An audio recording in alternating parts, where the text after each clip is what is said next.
कराची से खबर देंगे आपको, जहां वक्फे से बारिश का सिलसिला जारी है। शहर फैसल और बलोच कॉलोनी पर बारिश का पानी जमा हो चुका है। नेशनल हाईवे स्टील टाउन के इलाके में भी बारिश का पानी जमा हो गया है। ट्रैफिक को मुतबादिल सड़कों पर मोड़ दिया गया है, ये बताया गया है ट्रैफिक पुलिस की जानिब से।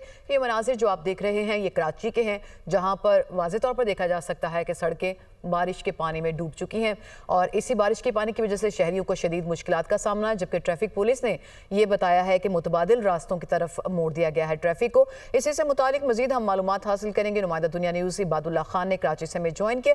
इबादुल्लाह, राइट नाउ क्या सिचुएशन है सड़कों पर, ट्रैफिक की, नकासी आपकी और बारिश की भी? जी देखिए, कराची में होने वाली बारिशों की वजह से कराची की सड़कें आपका मंजर पेश कर रही हैं। इस वक्त मैं शायर फैसल में मौजूद हूँ और हर गली के अंदर और उसके जो लिंक रोड है वहाँ पर और सिर्फ पानी पानी नजर आ रहा है। उसके अंदर खड़े हुए शहरी हैं इस वक्त नजर आ रहे हैं। अपनी मंजिल से कोई रास्ता नहीं है, तो इस वक्त हमें कोई काम करती हुई नजर आ रही है, क्योंकि वो भी बेबस है। इतनी तेज बारिश हो रही है कि वो पानी निकासी आपका निजाम जो है वो किस तरह से मुमकिन बना सके। और ना ही हमें इस वक्त कोई ट्रैफिक पुलिस इस वक्त नजर आ रही है कि वो शहरियों को कोई मुतबादिल रास्ता दे सके, क्योंकि जो शहर फैसल के अतराफ जो गलियां हैं, सड़कें हैं, जो लिंक रोड है, वो भी इस वक्त जैम पैक हो चुके हैं।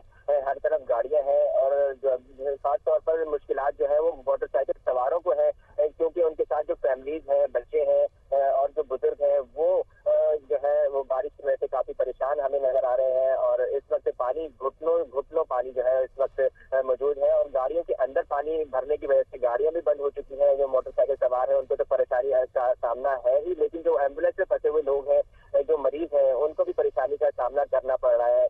ना सिर्फ शायर फैसल बल्कि इसके साथ जो गुलशन इकबाल है, जौहर है और सदर के कुछ इलाके हैं, वहाँ पर भी जो है वो शदीद ट्रैफिक का निजाम जो है वो दरम भरम हो चुका है। अमूमन इस वक्त तो शायर फैसल पे वैसे ही ट्रैफिक होता है, लेकिन अब जब कोई रास्ता आगे नजर नहीं आ रहा है तो ट्रैफिक तो ऑलरेडी ही यहाँ पर स्टक हो चुका है। बम्पर टू बम्पर गाड़ियां इस वक्त लगी हुई है। कई गाड़ियां जो है पानी के जो तेज बहाव की वजह से जो है वो एक दूसरे से टकराते हुए हमें नजर आई है। और इसके साथ साथ जो रोड जो टूटे हुए हैं और जो पानी की वजह से वो जो गड्ढे नजर नहीं आ रहे हैं, गाड़ियां उसके अंदर भी हमें फंसती हुई नजर आई है। और खासतौर पर जो मोटरसाइकिल सवार हैं वो उन गड्ढों में गिरे भी हैं और उन जख्मी भी हुए हैं। और जो राह चलते हुए जो मुसाफिर हैं, जो राहगीर हैं, जिनको पब्लिक ट्रांसपोर्ट से अपने घर की तरफ जाना होता है, पब्लिक ट्रांसपोर्ट ना होने की वजह से वो रोड के ऊपर खड़े हुए हैं और बारिश में भीगते हुए नजर आ रहे हैं। हमें ना तो यहाँ पर कोई मशीनरी हमें हुकूमती नजर आ रही है, ना ही पुलिस काम हमें नजर आ रहे हैं जो शहरियों को कोई